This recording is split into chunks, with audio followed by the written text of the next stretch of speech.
Hello and welcome to the Carl Jackson Show, guys. We've got a bang-up show lined up for you today. Obviously, the big news of the week has been Speaker McCarthy is out.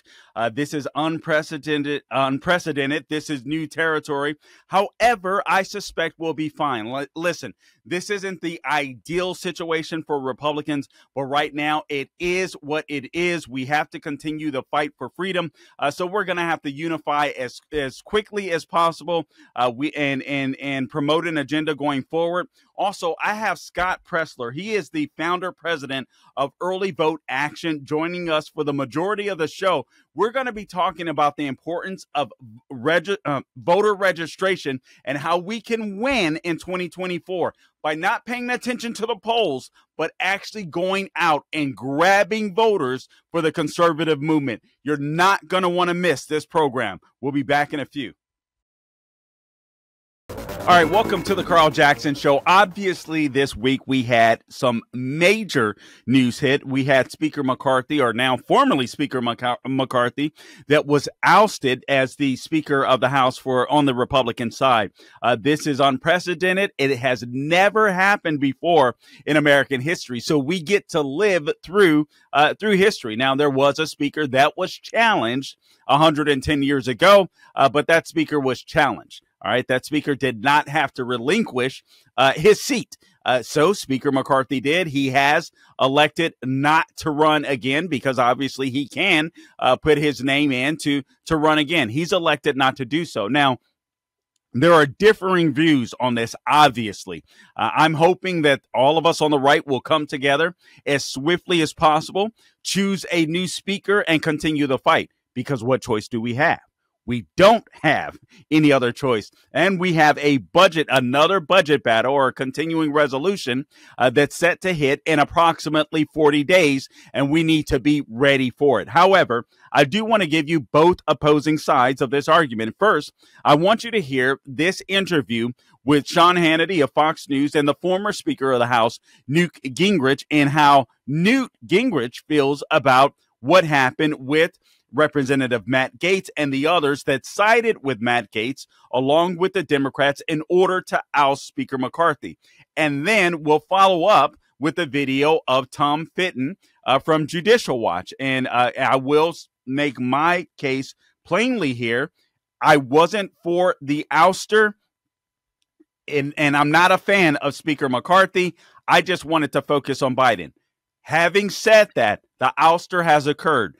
I don't think we have any time to whine or focus over spilled milk.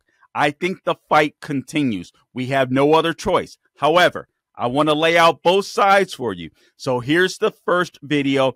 This is Sean Hannity or former Speaker Newt Gingrich on Sean Hannity's program.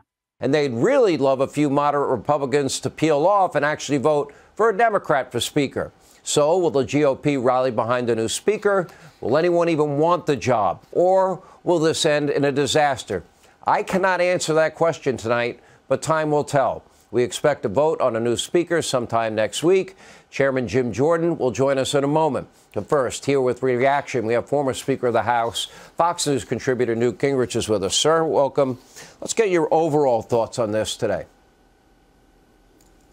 Well, first, I think it's a very sad day, because I think Kevin McCarthy is one of the most talented leaders I've ever worked with.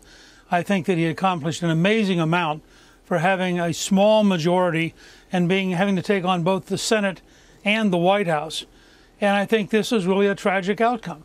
This was a leader who both gained seats in 2020, gained seats in 2022, increased the number of women members, increased the number of veterans, increased the number of minority members.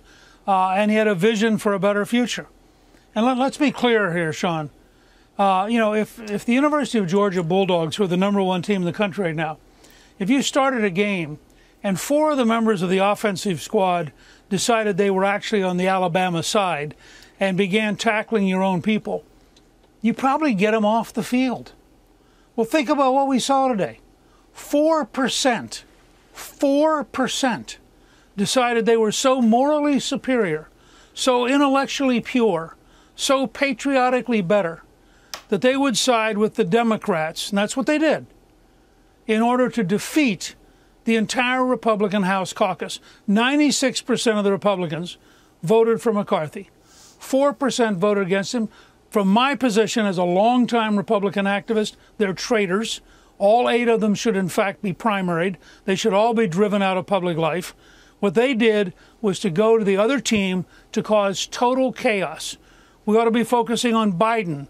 We ought to be focusing on the economy. We ought to be focusing on the border. Instead, you're going to get a week or 10 days of the media focusing on Republican disarray.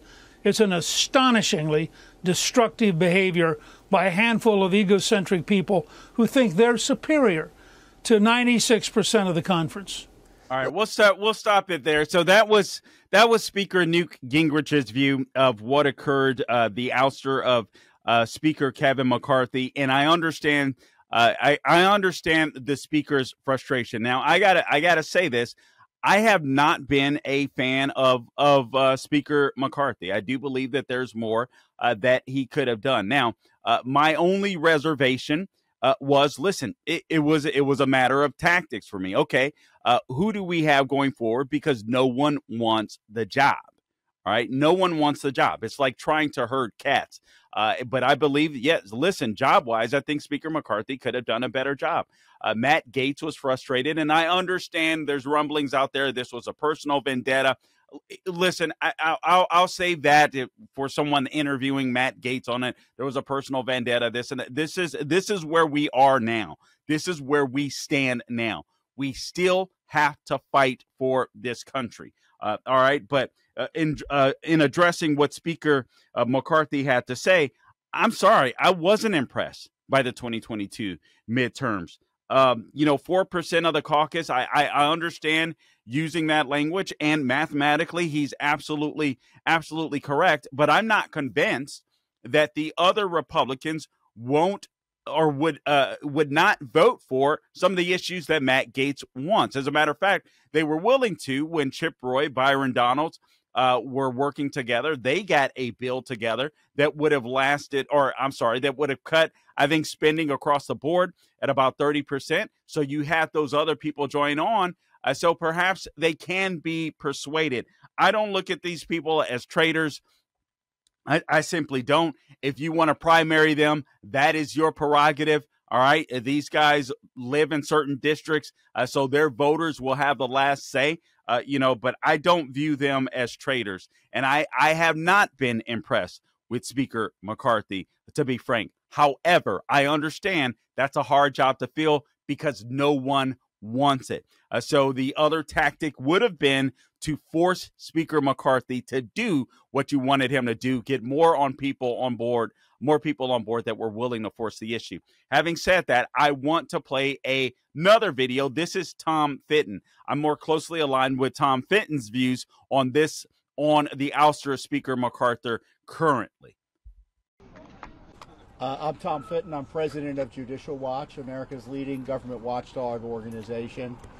We have a simple request for Congress: do your job. It's not enough to do investigations and reports. We need to stop the government corruption and abuse that is so concerning to the American people. In this new budget fight, or basically the old budget fight that we're being asked to pretend is new, there's an inflection point. Are we going to continue to fund Republicans in the House the wild abuse by the Biden administration of its political opponents, the mass censorship of tens of millions of Americans, the border invasion we've heard so much about, and the other wild abuses of power that are right now fully funded with Congress? And I don't know what we're talking about with a clean CR. I see a dirty CR, a CR that will fund the worst of dirty politics and corruption in our federal government.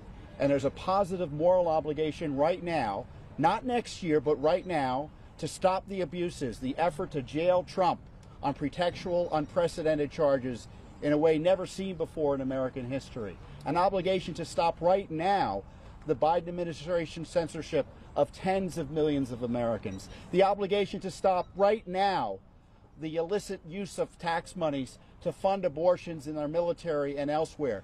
We need to stop right now the attack on children through the promotion of transgender extremism. We need to stop right now the lack of serious investigation into the Biden administration corruption, specifically Biden corruption. We need a Justice Department or a special counsel that has confidence of the American people.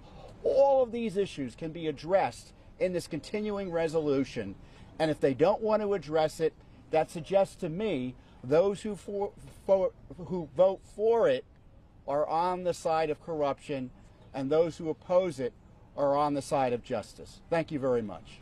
All right, so that was Tom Fitton of Judicial Watch. Listen, guys, I don't know where you fall on the issue. The point is today, it's null and void. All right, we have a common opponent. Some might say a common enemy in the Biden administration and the radical left that has taken over the Democrat Party. You saw what Congressman Jamal Bowman was willing to do the other day in order to elongate or to try and cause a government shutdown. The left will do absolutely anything to destroy this country, and we have to fight for this country. Listen, Tom Fitton outlined it perfectly. All right, regardless of where you stand, now is the time to dig your heels in and fight. Now is the time for Republicans to unify behind making sure that free speech remains in the United States of America, closing down these borders and stopping the border invasion, the abuse of the DOJ and the FBI, the IRS that has become so bloated and weaponized against conservatives. We cannot wait for 2024. Look at what they're doing to our kids with the trans extremism, military supporting abortion. All of this stuff has to come to a stop. It must come to a stop. These are not extreme views. These are the views of the vast majority of Americans. It's time for Republicans to act like it and talk like it. Guys, coming up, my guest, Scott Presler.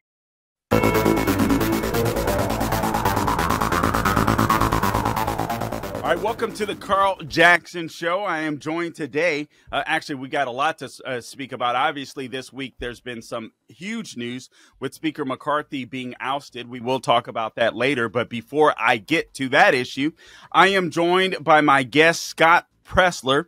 He is the founder of Early Vote Action. EarlyVoteAction.com is where you can find him. I mean, he's a young man doing great things. Very impressive. I've been paying attention to him online more lately. And actually, I do intend to donate as well here, Scott. So anyway, Scott Presler, welcome to the Carl Jackson Show.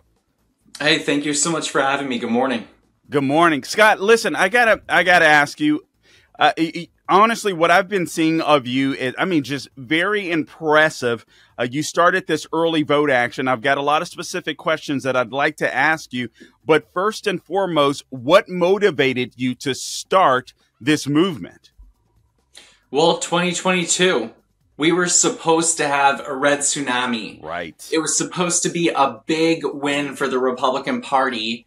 And we only won a narrow majority in the House of Representatives, and we lost a Pennsylvania Senate seat. None of that should have happened. Right. And so in my argument is Republicans, we either need to have an all of the above approach to voting going into this November and next year defeating Joe Biden, or if we only wait to vote on one day, like we did mostly in 2022, then Joe Biden has already won re-election. We must have a diverse methodology in order to vote in the 2024 election in order to win.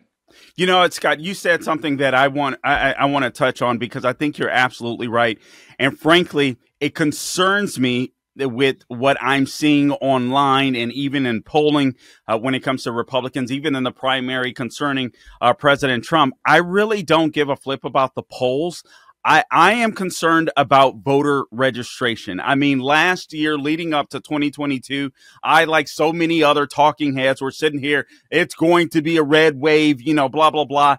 Same old, same old. And obviously that motivated you. The losses or the wins we should have had that simply did not occur. We did have more Republicans that voted. Unfortunately, it was like in the wrong areas where we didn't do targeted registration, if you will, like the left did. And so I really appreciate you saying that. And I just want you to delve into that a a little further. Are Republicans making a mistake as far as focusing so heavily on polls and, quite frankly, even personalities? I frankly don't care if people are for Trump or DeSantis. I really don't care. I want to win. I prefer either one of those candidates, to be frank, but I'm very concerned about registration instead of polling. And am I off there? What's your take on that, Scott? The only poll that matters is the one that happens on Election Day 2023 and 2024. That's good. And in fact, I was criticized heavily because I called it in September 2022 that it wasn't going to be a red wave. And people said, no, Scott, you've got this wrong. And then they realized that I knew what I was talking about. And so the fact of the matter is, if we're going to win, yes, we must focus on voter registration. We must focus on ballot chasing, ballot harvesting where legal. But I really want to delve into why I've come to this conclusion. In part, it's because of Arizona. We saw factually that machines went down on Election Day. Correct. In Nevada, precipitation hurts Republicans. It snowed in Washoe County in Reno on Election Day. And for everyone, because I do listen, I do hear the grassroots, they say to me, Scott, one day, one vote, one paper ballot. In Harris County, Texas, and in Luzerne County, Pennsylvania, they ran out of paper ballots on Election Day. Right. And so my argument is, guys, there are so many different things that can happen, that can go wrong on one day. And the quote that I want all of your viewership to remember, please, is Democrats vote for weeks, Republicans vote for 12 hours. And we wonder why we have a difficult time winning elections. You know what? That is so well said, Scott. I have to admit, I am guilty of all charges pre-2022. I am an old school, straight up election day voter. I liked waiting in the lines. I liked talking to people. I even prided myself, if you will, if there were Democrats standing in the line, having conversations, trying to sway some votes before they went in. But it was all for naught. I have totally flipped on this issue. I was wrong. I admit it. You know, I was all cool. If people wanted to vote early, I was totally fine with that. I live in Florida. I honestly thought early voting season went on for too long, but frankly, it doesn't matter. The left takes advantage of it. And as long as the system is the way that it is, we have to take advantage of it as well. I want to go back to something you said. You saw something on the ground, and I believe you said September of 2022 that led you to believe that it wasn't going to be the red wave that people like me suspected. What was it that you saw, Scott? Well, I have traveled everywhere. I mean, I travel coast to coast, state by state, and I put out a tweet in September of 2022 that said, I don't see a red wave materializing. I said we look good in Florida, we look good in Arizona, and we look good in Nevada. And the reason why is because I saw the energy, the excitement, the momentum that was happening in those states. We did have a red wave in your state of Florida. We did flip the governorship in the state of Nevada. And if it weren't for the mishappenings on Election Day in Arizona, we would have Governor Kerry Lake and Attorney General Abe Hamadeh and Senator Blake Masters. And so my intuition and my political instincts were correct, but it was little things from people saying, Scott, it's going to be a red wave. Don't worry about it. We're going to win. Look at Joe Biden. Look at the economy. Look at the border. It didn't matter because the Democrats, they were putting in the work. They were registering voters. They were ballot chasing. They were becoming election day workers. I would have thought that after 2020, with the debacle of that election, that we would have so many election day workers, we wouldn't know what to do with them. And I mean, I had to beg and plead for people to become election day workers, who are the people that are the eyes and ears inside of our polling locations to make sure that we have safe and secure, fair and free elections. And I mean, respectfully, it was like pulling teeth to get people involved. And for all of those reasons, I saw that we weren't going to have the red tsunami that everybody else predicted. Man, this is Scott, I got to tell you, I don't know your age. I want to be respectful and not ask it unless you're willing to offer it, but you're obviously younger than me. And I am so impressed by not only your political intuition, but your willingness to put your feet to the ground. I gotta tell you, just man to man, not sucking up to you. It's just truthful. I mean, you inspire me. You give me motivation. I got to be honest with you. Sometimes I look at your generation and I'm like, God help us. And then I see people like you and I'm like, oh, thank you, Lord. All right. There's some people out there that are fighting the fight, that are going to be responsible, I believe, for saving America. I believe that you're one of those people that are doing that. We only have a minute and a half left in this block. I hope you'll stay with me for another block because I got plenty of more questions. Scott, I want to ask you this. You were in the Boy Scouts. I think this is very important. I want you to talk about perhaps how that prepared you for what you're doing today and what we're seeing with the Boy Scouts today. I know this is a little off topic, but I think it is important for today and for this topic. Your take. Well, I am the son of a retired Navy captain. And yes, I wasn't just a Boy Scout, but I am an Eagle Scout. Okay. And I do believe that it taught me life skills and it made me mature a little faster being around, boys that were a little older than me. I was somewhat of a late bloomer. And, I do think that there is fellowship and camaraderie when you're learning with other boys similar of your age.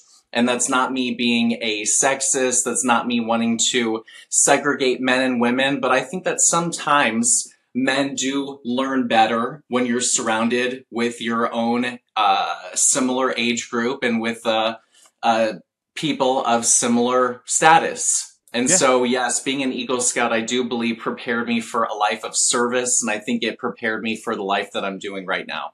All right. Listen, I am speaking to Scott Presler. He is the founder, president of Early Vote Action. Check him out, earlyvoteaction.com. We're not through with Scott. I still have plenty of more questions.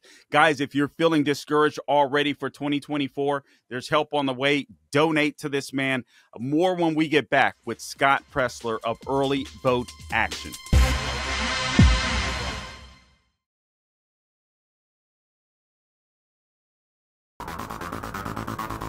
All right, welcome back to the Carl Jackson Show. Again, I'm joined with my guest, Scott Presler. He is the founder, the president of Early Vote Action. Please go out, check out his website, earlyvoteaction.com, earlyvoteaction.com, earlyvoteaction.com. I say that plenty of times to make sure that you get it through your brain. Guys, listen, I would discourage all Republicans. I know the primaries are fun. The primaries are not the general election.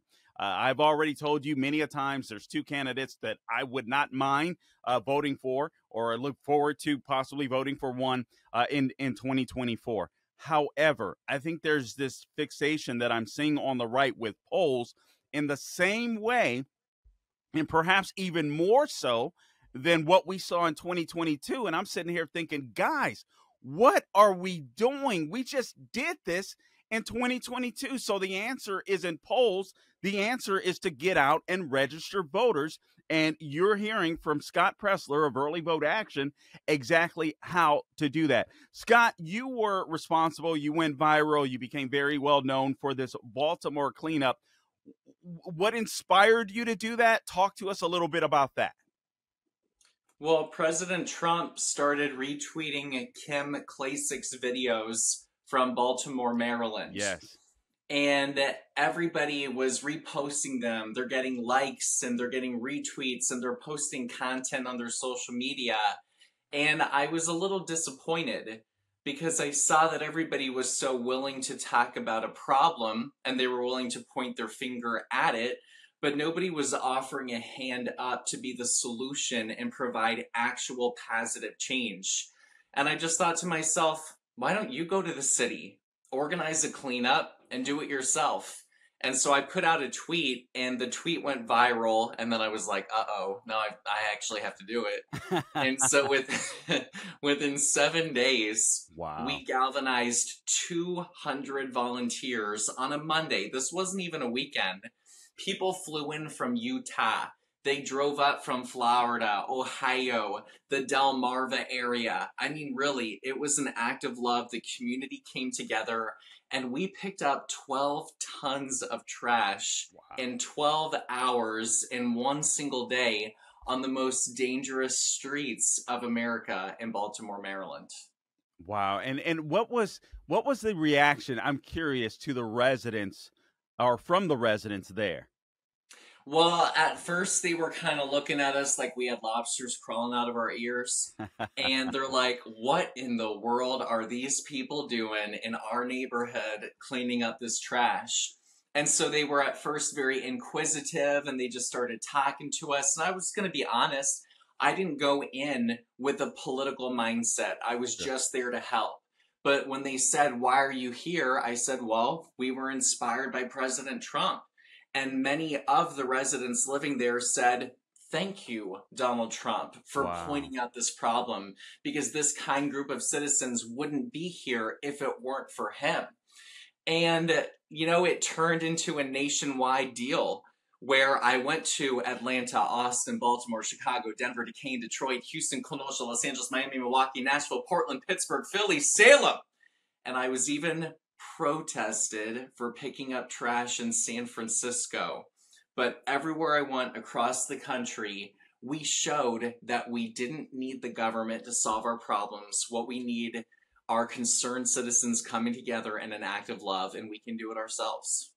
Man, I love that mentality, because we are the solution. Oftentimes, we look to people, and thank God President Trump did inspire. That's one of the things you got to love about President Trump. I appreciate it, I think, more beyond his foreign policy. One of the things that I appreciated about him is his ability and his willingness to connect to the everyday man, whether it was retweeting somebody. I mean, that was just unheard of. And so thank God for that. I'm so thankful that he did that and inspired you to do that. And now, Scott, I got to ask you, your relationship with the RNC. I sit here and I recall tweeting out, I believe in 2022, I think I tweeted out your name, and I certainly did Charlie Kirk's. But my frustration was, RNC, why aren't you grabbing these guys to help you figure out how to register voters on a national level? Because you guys were already putting in some serious work. What's been the response from the RNC when it comes to helping them out, getting voters out, or getting voters registered? Thank you. I have been tweeting at the chairwoman of the RNC for over 170 consecutive days. And my original tweet, which was just a humble suggestion, me offering that we need to reach out to Gen Z because Joe Biden has this Gen Z army and he's inviting them all to the White House and they're all TikToking and Facebooking and tweeting. And I said, why don't you do a Twitter space? I mean, those Twitter spaces, Matt Gaetz is on them, members of Congress. It is such a way that you just said, you know, Donald Trump reaching out to the common man. What would be cooler than having the chairwoman of the RNC take her time to talk to her constituents, to tell them what our plans are moving forward to win this year and defeat Joe Biden? And, you know, I haven't received a response despite that initial tweet receiving over 4 million impressions. Wow. But that's okay. You know what? My dad always said that if you're going to present a problem, then you also present a solution. And that's why I'm doing letter writing campaigns in Kentucky and Louisiana to register voters. That's why I'm spending the next month of my life in Pennsylvania to add to the voter registration rolls and get ready to elect Judge Carolyn Carluccio to the Supreme Court this November. And that's why I'm going to spend the next year of my life focusing on Arizona, Nevada, North Carolina, Wisconsin, and Pennsylvania to defeat Joe Biden. So if the RNC reaches out to me, I want to make it clear, my door is always open. I will always answer that call, and I'm a team player. So I look forward to the opportunity if and when they choose to reach out. Do you have an opinion as to whether or not Harmeet Dillon would have been better than Ronna McDaniel, at least in your opinion, for the RNC role? I am a firm supporter of Harmeet Dillon. I advocated for her. I tried to whip votes for her. And yes, I do believe that we would be in a powerful position today if she were the head. But that's not the reality of the situation, so we're going to go with what we've got. Yeah. All right. I appreciate that attitude, too. I mean, that's the way I look at the speaker's race. I mean, it wasn't what I preferred ousting him, even though I couldn't stand the guy. I was just like, who else is going to do the job? But now I look at it, I'm like, hey, he's out. We're free. Time to move on and to make sure that we continue to fight for this country. And I know it, the sausage looks dirty, but it doesn't matter. At this point, we just have to save America. I want to go back to something you said, because I hear Republicans say this all the time, and I think it is a huge mistake. I hear Republicans say, listen, the reason why we lost 2022 was because of abortion. I don't think that's entirely incorrect, but I do believe it was a messaging issue, and I believe that it was targeted voting like we saw in Pennsylvania and Senator John Fetterman, where literally the DNC organized to make sure that they got young women all hot and bothered over the issue, and then they went to college campuses to make sure that they registered voters.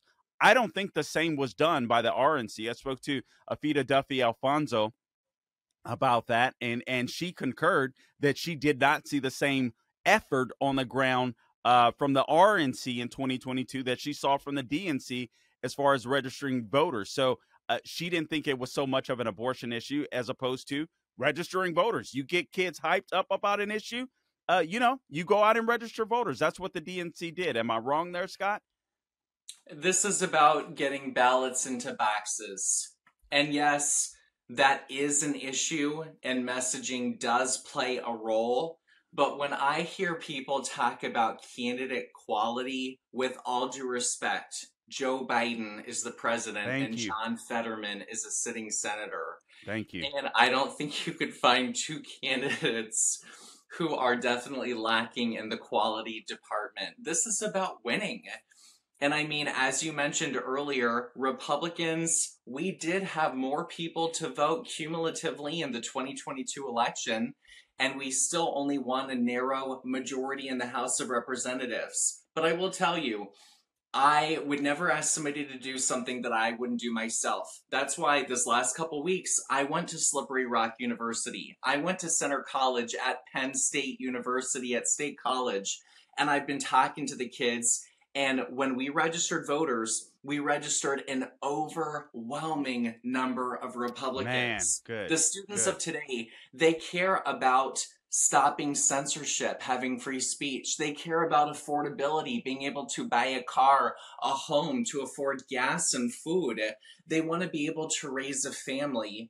And they want a secure border as well. Look at what just happened in Pennsylvania. We had an illegal immigrant that killed his lover and escaped from prison and was loose in the Commonwealth of Pennsylvania.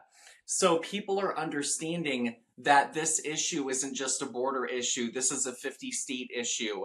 And the moral of the story is we got to talk to kids. We have to talk to our senior citizens, and we have to have a diverse get out the vote strategy. Would hold it there. I'd appreciate it. Absolutely. All right, welcome back to the Carl Jackson Show. This guest is so good, I've decided to stick with them. And thank you, Scott Presler, for being willing to stick with me. I know that you're an extremely busy man. Again, I'm speaking to Scott Presler. He is the founder. He is the president of Early Vote Action. Please go check him out. Please donate. earlyvoteaction.com. Dennis Prager, you guys know I fill in for Dennis Prager often here at the Salem Radio Network, Salem Media Group. And something that he says always sticks to me, and that is, if you're not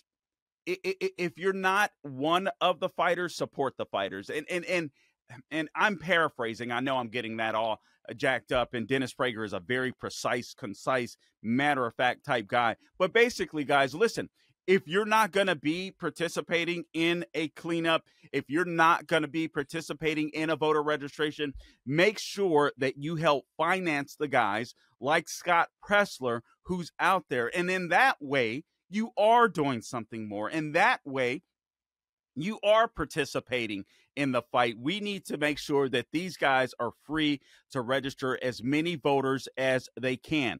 Scott, before we went to the break, I got to be honest with you. You were getting me hyped up. You were getting me motivated. I'm out of shape. I'm almost ready to go for a jog and get involved here. Get involved here, Scott. I love talking to you. I am youth vote, the youth vote. You were getting me excited about the youth vote. You think that we can register more youth votes? You think the youth vote is looking promising for the conservative movement, and you think that we can win 2024 by registering voters? Am I wrong? I do. I think our coalition to win this year and in 2024 is going to be moms and dads, students, white males, black males, Amish, gun owners, hunters. I mean, look at the statistic. 40% of Wisconsin hunters are not registered to vote. And as I was telling you, in Pennsylvania, there are 80,000 Amish. We also have Amish in Virginia, Ohio, Wisconsin. I mean, that is an untapped community that is ripe for the Republican Party. But these are all it's going to be developing a broad coalition of all these people, getting them registered to vote. Think about our truckers, for example. There are 3.6 million truckers in the United States of America.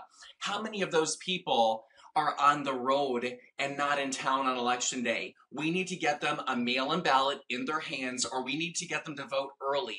Oh my gosh, why are we not already doing this? And even look at Israeli Americans. There are an estimated 200,000 Americans living in Israel. We need to get every single one of those people a ballot and get them to vote in our federal elections in 2024. But the one thing that I really want to highlight is, I understand you're in Florida, and I understand many of your viewership may not be in one of these 6 states, but they can still help. We have elections this November in 2023. Kentucky, Daniel Cameron for governor. Louisiana, Jeff Landry for governor. Election day is Saturday, October 14th. Mississippi, Tate Reeves for governor. Pennsylvania, Judge Carolyn Carluccio for Supreme Court. New Jersey, Bob Menendez just got indicted. You know, who doesn't put money in lining their pockets and receive gold bars from foreign countries? Everybody does that, Scott. Where have you been? Who doesn't do that?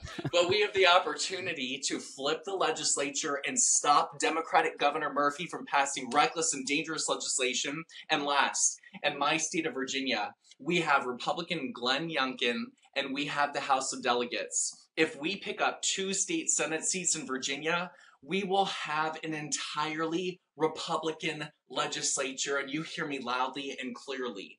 That puts Virginia, a state that has been blue since 2008, voting for President Obama, in play to elect a Republican president next year. So please, I beg everyone that's watching right now, if you know anyone in Kentucky, Louisiana, Mississippi, New Jersey, Pennsylvania, or Virginia, get them out to vote this November the 7th. You Scott, listen, I do. I'm fortunate. I'm blessed to be able to fill in for again some of the bigger names on in Salem media. So I'm going to make sure that when I'm back, I have you on because I do get to reach out to that national audience. We do that as well with our podcast, thank God. But obviously, radio is really big, and we have audiences obviously in all of those places. But I think I'm glad you touched on that, because literally it was my next question that I was going to go to. What races should we be focusing on nationwide? And here you are, you outlined them. Again, if we could just go through them briefly, let's start with Kentucky. What do you want to see happen in Kentucky? Well, this one is huge. Kentucky currently has a Democratic governor. Now, Mitch McConnell, his health hasn't been great. We wish him well. We don't wish any harm on him. But if for some reason he's forced to retire, the governor is the one that appoints his replacement. And Governor Beshear, Democrat, has said he will not follow state law. So literally this governorship that's happening on November 7th, our Republican candidate is Daniel Cameron. This race has national implications, because if Mitch McConnell is forced to retire, that affects the Senate representation next year in 2024. And do we want everything to come down to one vote, which it's been happening? Or do we want to have the Senate majority and make sure that if McConnell is replaced, it's done by a Republican governor that will follow the law? This election is consequential. And obviously, guys, listen, I wish no ill will on Mitch McConnell. I'm not a huge fan. I am appreciative of what he did as far as the judges were concerned, keeping Merrick Garland out. Obviously, you can see that Merrick Garland is a partisan hack, part of the weaponization of the DOJ. I mean, just an absolute disgusting human being. So I am thankful for Mitch McConnell on that front. I also have to say, I think he did the job that Republicans should be doing. But Scott brings up a very good point. Listen, you have a governor that can appoint. Let's be honest, those couple of freeze-ups or glitches that we've seen from Mitch McConnell, he's not going to get better. He's getting older. And so we just have to tell it like it is. All right. So I appreciate you mentioning that, Scott. Let's move on to Louisiana. We have about 3 minutes left here. I'll go quickly. So Louisiana, we have Jeff Landry running for governor. They currently have a Democrat governor that shut down the state during the pandemic. And in my opinion, mask mandates are coming back. Lockdowns are coming back. The Democrats, they will throw everything in the kitchen sink to get what they want. And we saw that with Jamal Brown pulling a fire alarm in order to extend the voting. Jamal Bowman, Representative Bowman. Democrats will do anything to get what they want. Yep. So the election is on Saturday, October 14th. Early voting is going through Saturday, the 7th of this week. LSU is playing Auburn on Election Day. If you're not going to be in town, guys, or if you're going to the football game, vote early, vote by mail, or just make a plan that you're voting for Jeff Landry on Saturday, October 14th. This will be an ally to help whoever our Republican nominee is in 2024, picking up those two governorships in Kentucky and Louisiana. And I know that we're limited on time, so I'm going to fast forward to Pennsylvania. Okay. This is one of the other most consequential elections. Please hear me clearly. Right now, the Democrats have a 4-2 majority on the Supreme Court in Pennsylvania. If we do not flip this Supreme Court seat, electing Judge Carolyn Carluccio this November, if we don't flip it, Republicans will be unable to take back the Pennsylvania Supreme Court until 2035. Oh, my Lord. Mention, Scott, please mention her name again. This is crucial because we always talk about 2024, guys, but there's a lot happening before 2024. And so I'm so thankful for Scott coming on to mention this and bring this to our attention. What's her name again, Scott? We have 1 minute left. Please, everyone in Pennsylvania, work to elect Judge Carolyn Carluccio. Carluccio. Carolyn with a C, Carluccio to the Pennsylvania Supreme Court. This is one of the most consequential elections. And remember, guys, that your help winning all of these elections this year are going to give us momentum, are going to excite the base, are going to show people that we can win, and are going to propel us to victory to defeat Joe Biden in 2024. Man, I love it, guys. We didn't even get to New Jersey and Virginia, but we only have 30 seconds left. Scott Presler, you're absolutely amazing. Guys, please listen to me. If you cannot walk the streets and get involved, maybe health issue, whatever it may be, donate. Earlyvoteaction.com. Check out the website. They'll keep you informed on the races as well. Scott Presler, thank you so much for your time. Hey, thank you very much for the opportunity. Absolutely.